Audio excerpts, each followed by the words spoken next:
2025లో వక్ఫ్ board సవరణ చట్టం గురించి కొంచెం తెలియజేయండి. 1995లో ఉన్నటువంటి వక్ఫ్ బోర్డు చట్టాన్ని సవరణ చేస్తూ ఒక చట్టాన్ని సెంట్రల్ గవర్నమెంట్ తేవడం జరిగింది.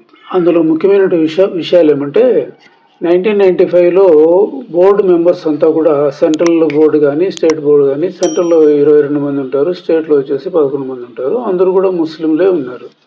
కానీ ఇప్పుడు కొత్తగా వచ్చిన చట్టంలో ముస్లిమేతరులు 3 లేదా 4 ఉండవచ్చునని చెప్పి ఆ చట్టంలో తేవడం జరిగింది. ఇంకొకటి ఏమంటే 5 సంవత్సరాలు ఇస్లాం స్వీకరించినటువంటి వ్యక్తి ఇచ్చేటువంటి దానాలను కూడా లెక్కలేక తీసుకోమని చెప్పి అందులో ఉంది.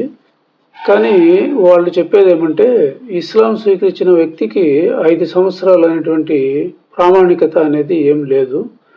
తర్వాత ఈ బోర్డు మెంబర్స్ పైన కూడా ముస్లిమేతరులు ఎందుకు, మా మతానికి సంబంధించినటువంటి భూమి కదా అనేటువంటి వాదనతో వాళ్ళు ఆ చట్టాన్ని వ్యతిరేకించి పలు కేసులు సుప్రీంకోర్టులో దాఖలు చేయడం జరిగింది. వీటికి సంబంధించినటువంటి లింకు కింద ఇవ్వబడింది, దయచేసి చూడండి.